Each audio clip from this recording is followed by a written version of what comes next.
அனைவருக்கும் வணக்கம். Welcome to our channel ready learn achieve RL அகாடமிக்கு தங்களை அன்புடன் அழைக்கிறேன். ஸோ தமிழ் தகுதி மற்றும் மதிப்பீட்டு தேர்வு, ஸோ தமிழ் எலிஜிபிலிட்டி டெஸ்ட்டுக்கு தான் நம்ம பார்க்க போகிறோம். அதில் முக்கியமானது என்ன அப்படின்னு பார்த்தீங்கன்னா விடை வகைகள், வினா வகைகள். ஆல்ரெடி ஃப்ரீ கிளாஸஸ் வீடியோ கொடுத்துட்டு இருக்கோம். இன்னும் உங்களுக்கு மாடல் டெஸ்ட் ஆல்ரெடி ஒன்று கொடுத்துருக்கோம். அடுத்து ஒரு மாடல் டெஸ்ட் வரும். ஸோ முடிஞ்ச அளவுக்கு என்ன பண்ணுங்க, வீடியோக்கு சப்போர்ட் பண்ணி உங்கள் ஃப்ரெண்ட்ஸ் எல்லாருக்கும் ஷேர் பண்ணி விடுங்க. ஸோ இந்த விடை வினாவையிலேருந்து ஒரு 2லேருந்து 3 கொஸ்டின் வரை கேட்குறாங்க, இல்லாட்டி திடீர்னு 4 கொஸ்டினுமே கேட்குறாங்க. ஸோ அது என்ன அப்படின்றத பார்த்துருவோம். இது 10ஆம் வகுப்புல உங்களுக்கு இருக்கு சரிங்களா. 10ஆம் வகுப்பு இயல் 5ல் உங்களுக்கு வினா வகைகள், விடை வகைகள் இருக்கு சரிங்களா. ஓகே, ஃபர்ஸ்ட் வினா வகைகள் என்னென்ன வினா வகைகள் இருக்கு அப்படின்றதையும் பார்த்துருவோம். ஸோ மொத்தம் வினா எத்தனை வகைப்படும் அப்படின்றதையும் பார்ப்போம். பல்வேறு சூழல்களில் வினாக்கள் வினவுகிறோம், விடைகள் கூறுகிறோம். ஸோ நீங்கள் பார்த்தீங்கன்னா நம்ம லைஃபே பார்த்தீங்கன்னா நிறையா கேள்விகளிலும் நிறையா விடைகளிலும் தான் அடங்கியிருக்கு. நம்ம வாழ்க்கை என்பதே நிறைய கேள்விகளுடன் நிறைய விடைகளுடன் தான் நமக்கு அமைஞ்சிருக்கு சரிங்களா. நம்ம ஏன் பிறந்தோம்? ஏதோ ஒரு காரணத்திற்காக பிறந்தோம். ஸோ ஏன் பிறந்தோன்றது ஒரு கேள்வி, ஏதோ ஒரு காரணத்துக்கு பிறந்தோன்றது ஒரு விடை. ஜஸ்ட் ஒரு சிம்பிளா சொல்றேன் சரிங்களா. ஓகே, ஸோ மொழியின் வளர்ச்சி என்பது வினவுவதிலும் விடையளிப்பதிலும் கூட இருக்கிறது. அவற்றை பற்றி நன்னூலார் விளக்கிறாய். எது மொழியோட வளர்ச்சியை பத்தி யார் சொல்லியிருக்காங்க? நன்னூலார் சொல்லியிருக்காரு அப்படின்றத சொல்லியிருக்காங்க. ஸோ வினா வகை அப்படின்னு எடுத்துட்டீங்கன்னா மொத்தம் 6 வகைப்படும். ஸோ வினா 6 வகைப்படும். நல்லா ஞாபகம் வச்சுக்கோங்க. என்னென்ன வினா அப்படின்னு பார்த்தீங்கன்னா அறிவினா, அரியா வினா, ஐய வினா, கொழல் வினா, கொடை வினா, ஏவல் வினா.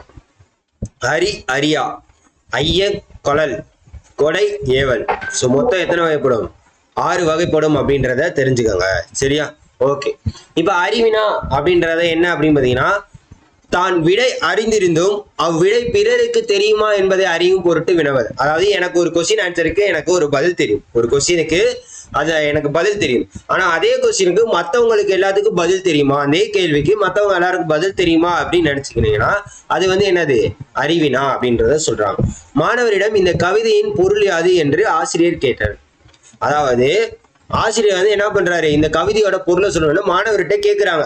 ஆனா ஆசிரியருக்கு என்ன அப்படின்னு பாத்தீங்கன்னா அந்த கவிதையோட பொருள் தெரியும்.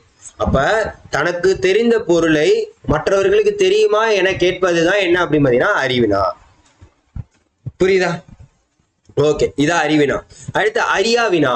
அரியாவினா என்ன அப்படின்னு பாத்தீங்கன்னா தான் அறியாத ஒன்றை அறிந்து கொள்வதற்காக என்னது. அதாவது அந்த இதை பத்தி எனக்கு தெரியவே தெரியாது, அப்ப அது எனக்கு தெரியாத ஒரு விஷயத்த மற்றவங்களிடம் கேட்டு தெரிஞ்சுக்கிட்டோம்னா அது அறியாவினா. ஆசிரியரிடம் இந்த கவிதையின் பொருள் யாது என்று மாணவர் கேட்கிறது. சோ பாருங்க, இந்த கவிதையோட பொருள் என்ன அப்படின்னு மாணவர் ஆசிரியர்கிட்ட கேட்டாங்க அப்படின்னா அது அறியாவினா. கிளியரா? ரைட். அடுத்து ஐயவினா. ஐயம் நீங்கி தெளிவு பெறுவதற்காக கேட்பது. இச்செயலை செய்தது மண்கையா மணிமேகலையா என வினவுதல். அதாவது அந்த ஒரு விஷயம் பண்ணிருக்காங்க, அது யார் பண்ணாங்கன்னு தெரியல. சோ இச்செயலை செய்தது மங்கையா மணிமேகலையா என வினவுதல். ஐயம் நீங்கி தெளிவு பெறுவதற்காக, அதாவது மங்கையா மணிமேகலையான்ற டவுட்ல இருக்காங்க, அந்த தெளிவு தெரியறதுக்காண்டிதான் ஐய வினா சரியா. அடுத்து கொழல் வினா.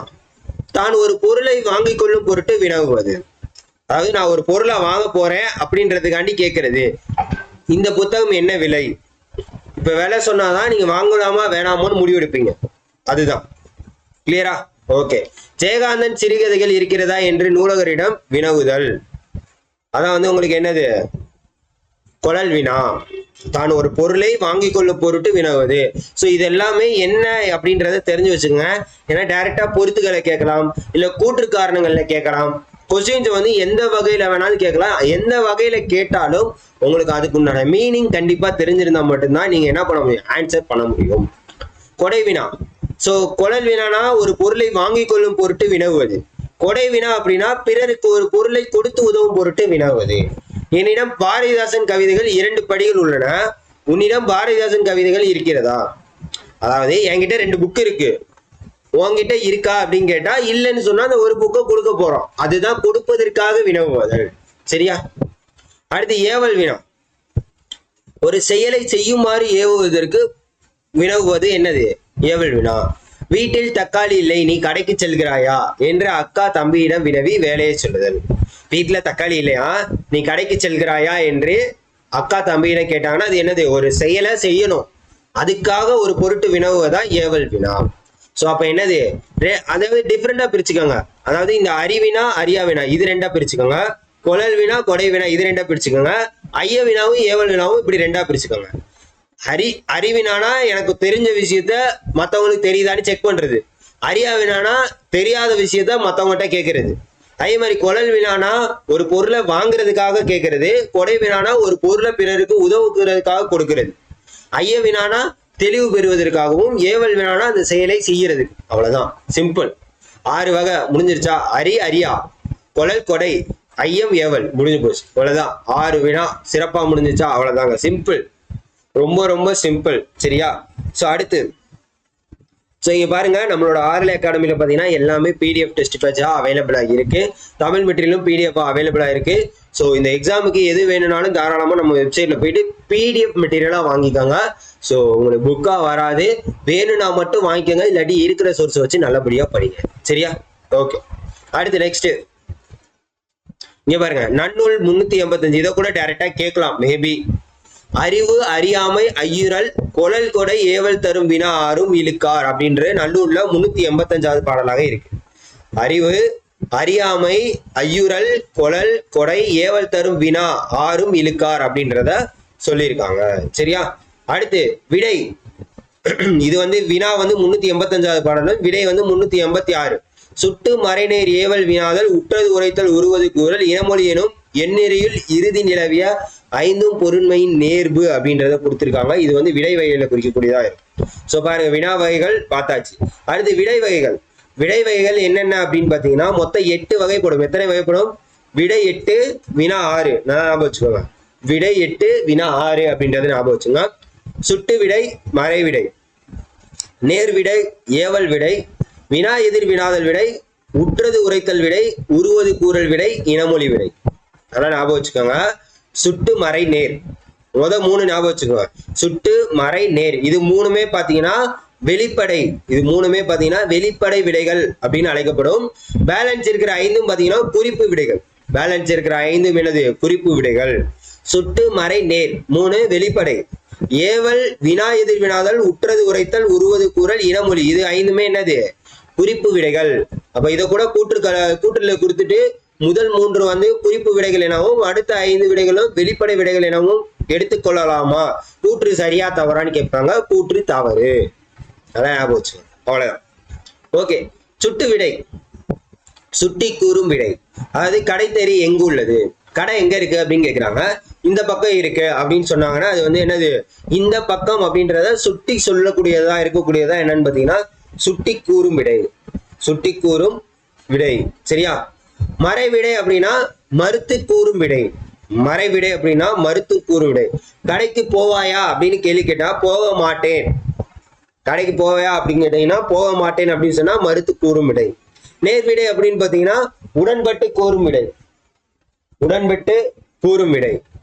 கடைக்கு போவாயா என்ற கேள்விக்கு போவேன் என்று, அதாவது போவையா அப்படின்னு கேட்டா போவேன் அப்படின்னு சொல்லக்கூடியதா என்னது உங்களுக்கு?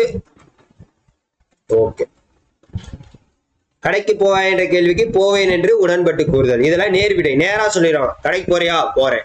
கடைக்கு போறியா? போக மாட்டேன். கடைத்தர் எங்க இருக்கு? இந்த சைடு இருக்கு. அப்ப இது மூணுமே என்னது? வெளிப்படை விடை. இது மூணுமே வெளிப்படை விடை. சரியா? அடுத்து இந்த 5 தான் வந்து உங்களுக்கு குறிப்பு விடை. சோ ஏவல் விடை அப்படின்றது என்னன்னு பாத்தீங்கன்னா மாட்டேன் என்று மறுப்பதை ஏவுதலாக கூறும் விடை. அதாவது நான் போக மாட்டேன் அப்படின்றத சொல்றத ஏவுதலாகவே சொல்லக்கூடியது.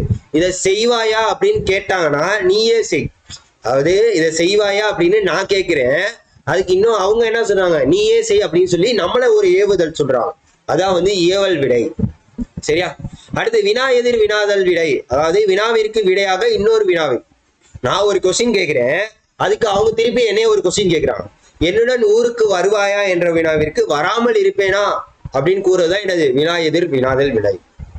அடுத்து உற்றது உரைத்தல் விடை அப்படின்னா வினாவிற்கு விடையாக ஏற்கனவே நேர்ந்ததை கூறல். அதாவது நீ விளையாடவில்லையா என்ற வினாவிற்கு என்ன கேட்கிறாங்க? கால் வலிக்கிறது என்று உற்றது உரைப்பதுதான் என்னது? அதாவது நீ விளையாடவில்லையான்னு கேட்கிறாங்க, கால் வலிக்குது.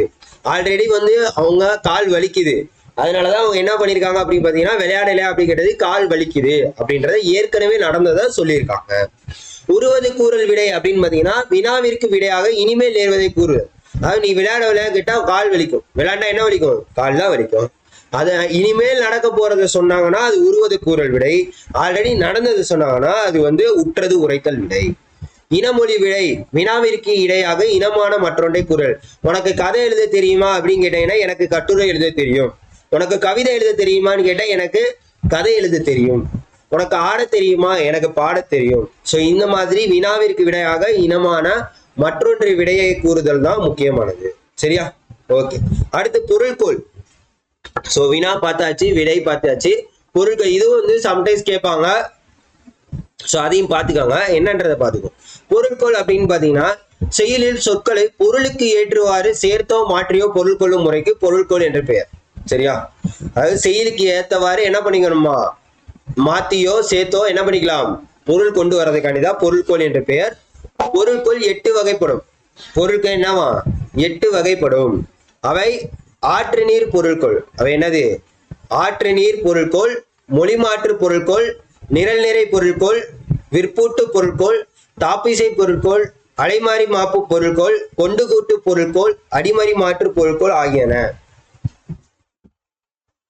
இதுல வந்து ஆற்று நீர் பொருட்கோளும் நிரல் நிறை பொருட்கோளும் கொண்டு கூட்டு பொருட்கோளும் இந்த மூணையும் தான் வந்து அறிஞ்சுக்க போறோம். சரியா?